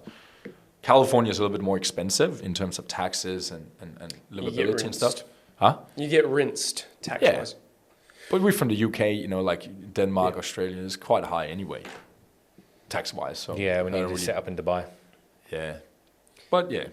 That see. should be definitely something you should do this year. Well, I could, but I can't, because the visa I'm getting on in America, like I would have to have income in America. I could do it in, different ways of like splitting the business up, but like the visa I'm going on is kind of like an investor business visa that then will set up your LLC, and then you live there and you get permanent residency over there basically to live. And how have you set that up? Huh?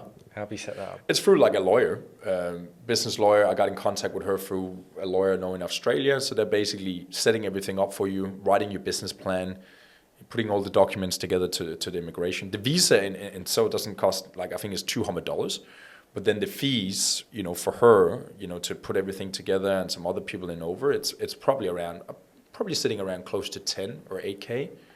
But that's it. So you pay 8 to 10K, and then you got a infinite visa to the US. That's pretty insane, to be fair. So these girls in America, are you, what are you, 30 now? So You're coming into Chad years where you're all in the girls are primaries. attracted to you. You reckon? Yeah. Yeah, it doesn't 30s, matter. Yeah, you got the hair, you got the beard, you got the age, you got the experience, you got the money, you got the status, mindset. like your mindset, like all that fucking 18 to 24 pussy is all over you, bro. Yeah, you got to take advantage of it. But you going to LA versus you going to Texas. Yeah. The morals of these chicks. Are you going to be settling down with any? Any chicks? Oh, don't even answer that question. It's obviously a no.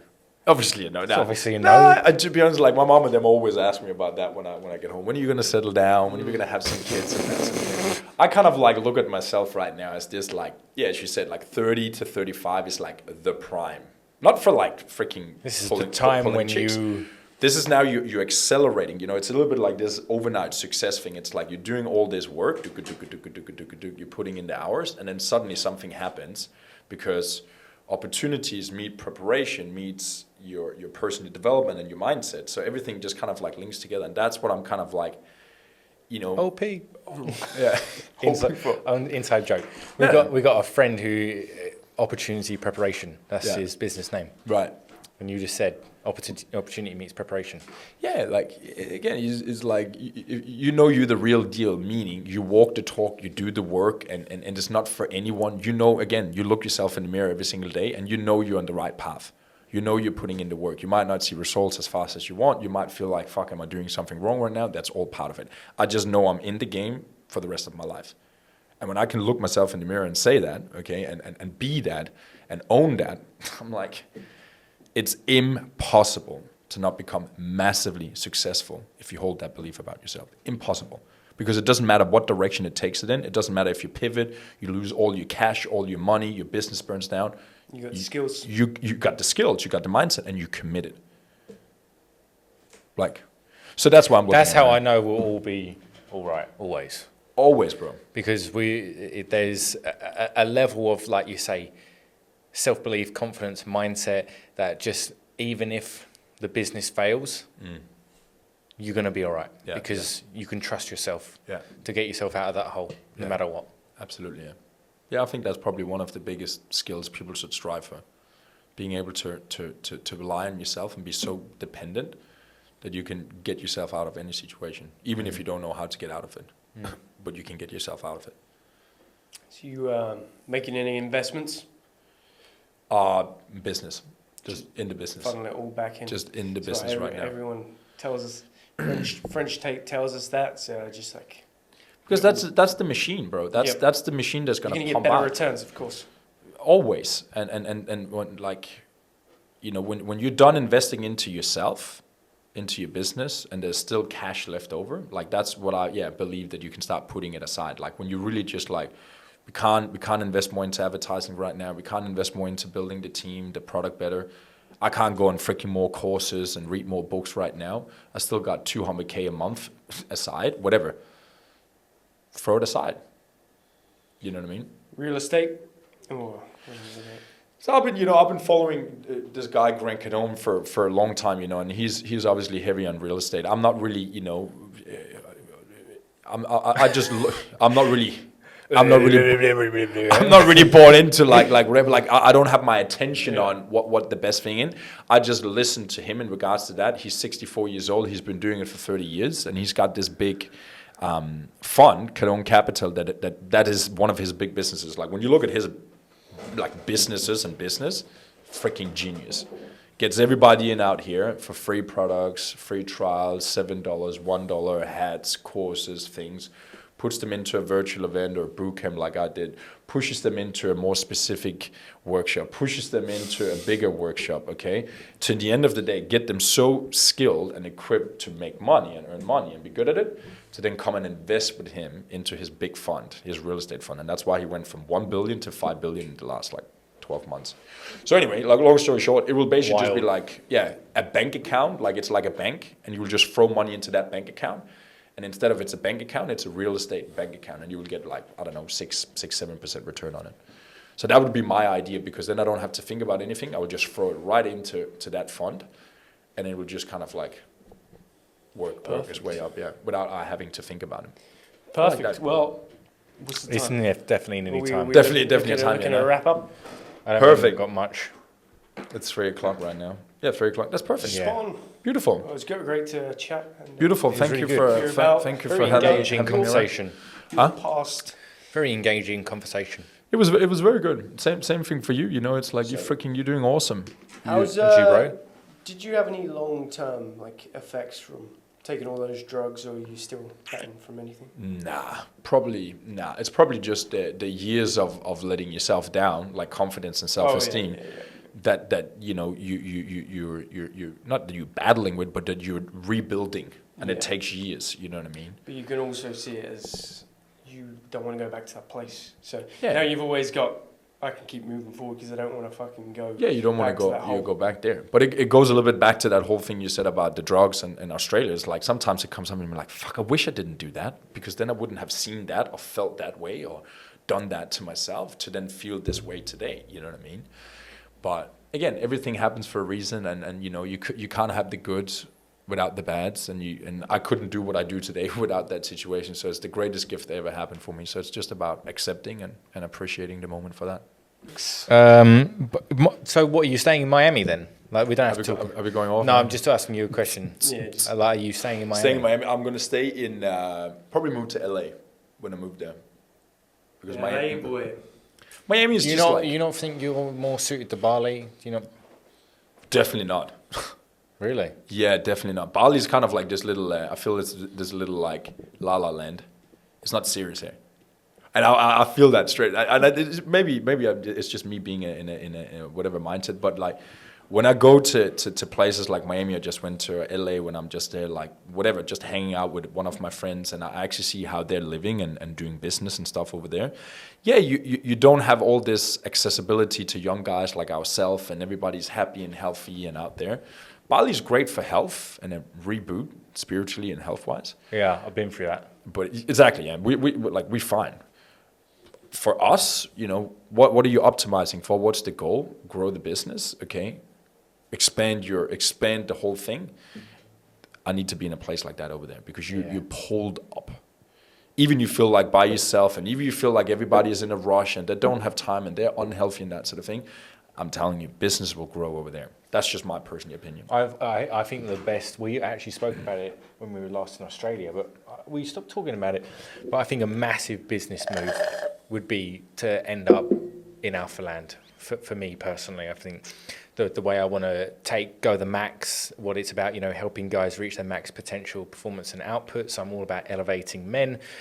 And for me, on a journey through my elevation, you know, going through the mindset and perspective shift leading into what I've decided now, where I just don't want to say what if anymore. Mm-hmm. Like 5 years ago, I started my YouTube, and I just started posting on YouTube again because I was just fed up of being like, oh, what if? What if I stuck to post on YouTube for 5 years? Where would I be? What if? I know. So now I'm dedicating the next 5 years to no longer saying what if. Yeah. So when I finished my photo shoot last year, I wanted to go into an off season.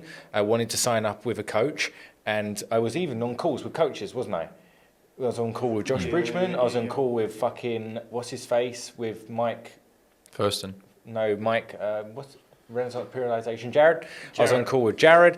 In the end, I decided to go with Coach by Christian, and I also went with AJ, didn't I? I had a call with AJ Morris, and I just didn't commit to it because I stayed lean and I saw that business was doing really well. Yeah. But after a while, having no goals set, having no vision, having no purpose, like we've been over, it started to wear me down. I was like, what am I actually fucking doing here? Yeah. Well, I'm still saying what if, because I haven't committed to anything. Yeah. So now I'm finally committed to jumping on the natural bodybuilding stage, which is what I wanted to do end of last year, to go into an off season. Now I'm doing it this year, and I'm not going to say what if anymore. Yeah. I don't want to say what if anymore. So I'm going to document the whole journey on YouTube and put it out, because like like what we're talking about, elevating the business, a business move for collaborations and you know, exposure would be amazing to go to Alpha Land. Oh, would for be sure. absolutely incredible. Like even if I competed in the summer shredding, like I don't know if it's tested, so I would probably get absolutely fucking murked. Hammered, Yeah, yeah. if But you're it's- there. You're there. But with I'm people, there, you know? aren't I? Yeah, I'm there with Yeah. everyone. Yeah. Yeah, and if you come second, you got to get a trim Mohawk. like Simon. You get a trim like Simon, yeah. But yeah, I It is heard, time for I a heard haircut. yesterday in an interview, you know, that really hit me. He's like, how many of you right now are working literally all day? Like, like every waking hour right now, like a lot of people work. Okay. He said, if your business is not growing right now, it's because you're doing the wrong things, because you can't get more hours. You can't get more output in what you're doing right now. So you're clearly putting your intention on the wrong things. Yeah. And that's the one that I'm really I'm super aware of. There's something I don't know that I'm doing that I think I should be doing, but it's not beneficial for me right now. And that's why I'm kind of like a little bit in that whole battle around content. Oh yeah, it's gonna go on. Right. Content, because content is kind of like, you know, like, yeah, where you are right now, like what would give you the most bang for your buck if you needed, like, let's say 5 clients tomorrow? Outreach. Yeah, Exactly. Like, outreach. okay, if that's your first gut reaction, okay, like outreach. Okay, if I need 5 clients tomorrow, you would do outreach. Yeah. Yeah, boom. So then you do outreach, and then you become so good at that, and then you duplicate yourself into another person that can then do 5 outreach, and that becomes your primary direction right now. You know what I mean? But Yeah. then you still got to get the content out. Yeah, and then otherwise. Yeah, but in the end of the day, like you could get away. It's not, you're not trying to, there's 2 different things. Like if you're trying to, really become big on social media and freaking TikTok videos and film like 100 videos a week and that sort of thing, that's a different output. That's a different like outcome we're a trying to do. long-term game It's there, a yeah. long-term game. It's a different metrics we're going at. But like, hey, I want to make more money right now. Yeah. What is the activity that I need to be doing right Outreach. now that would give me the best Paid ads. What's your take? on what activities to do? Yeah. Well, you can do everything. That's the thing. It's just like you got to figure out what works best for you. People do email, people do messenger ads, people do ads, people do VSL, people do webinar, people do cold outreach on LinkedIn, Instagram, Facebook. People are doing TikTok ads. People are They do doing everything, You can bro. do everything. But which one could you do right now that will make the most sense for you? I think that's the one to pick from. Yeah, you know Charlie Johnson, do you? Yeah. Yeah. I'm having a call with him next week about LinkedIn. Yeah, So- yeah, he's doing be quite well on LinkedIn. You've got LinkedIn and Yeah. Twitter, haven't you? Yeah, LinkedIn, yeah, Twitter, yeah, but that's just for my own thing. But yeah, I used to be in the same coaching group as Charlie Johnson, a couple of years ago, and that's a belief, a belief shift. I haven't seen what his programs and that sort of thing looks like in there. I'm purely just basing it on being in that same coaching group and seeing what he's doing. I'm like, bro, if he can do it, I can do it. I knew he was doing like, I don't know, 400K a month. He's doing numbers. Yeah. Wild numbers, you know what I mean? And when I look at his stuff and what he's doing, I'm like I can do I can do that probably even like in some way, like we have our ego. I can do that video better. I can say that in a different way. I can be, but in the end of the day, money speaks. Numbers speaks. Okay, so if he's making more money than you and than me and than us together, We've got something to learn. he's doing something right. Okay, he's doing something right. And what it basically comes down to, he's probably doing a lot more of the activities that really matters in the end. Okay, if he just posted, okay, I've seen his post and his reach that he's getting from 600,000 followers. Yeah, fuck all. But It's fuck all. You know what I mean? So I'm like, oh, okay, it's not about content. It's about relatable content, lots of offers, okay, and then just have a strong back end that can do that. That's how I'm looking at my social media right now. It's like, yeah, I wanna get reach, I wanna get people in, because I don't think about followers for the sake of followers. All I think about that is just it's leads. In the end of the day, it's people that are related to what I can help someone with, and thereby I can provide some value, and I have a strong back end to then nurture them to become clients. what's your best opener to each client? You said you usually just offer like a free resource or something like that. What in the first message? Yeah. Well, it depends if they're a new follower, hey Sam, appreciate you getting connected. Really means a lot to me. I can see you're traveling a lot as well. Have you ever been to Bali? I'm currently living there. ? Boom. Hey, brother, It's just appreciate friendly. friendly. Yeah, thank you so much for liking my post yesterday around how to gain more confidence. How's it going, brother? How are you doing with everything? So initiate that, like opener, build a rapport in the beginning. That's awesome. Like, you've never been to Bali. Good stuff, good stuff. Like, where you at in the world? Oh, I'm in the US. That's amazing. How's it going over there? It's going all right. What Yes, about that's work? what I do. What about work? Is it like, what do you do for work? I work in HR. Oh, wow. Lots of meetings, lots of, like, imagine this go, go, go. Yeah, totally. So how about your fitness? How about your health routine? How are you getting on with that when you're in so many Zoom meetings every day? Oh. And then you're in the fact finding. Yeah. Goals, pain points, and then come with a solution. Say that last bit again. The fact finding, or? Just before you said, then you're in the. Yeah, so you build the rapport. So you move from rapport into the related to our thing, routine, work, lifestyle. That's the segue that I always use into the goal around the health and the fitness. Yeah, you got to be patient with it as well. Yeah. Yeah. You can't rush them. No, you can't. No. And that's the gap to bridge.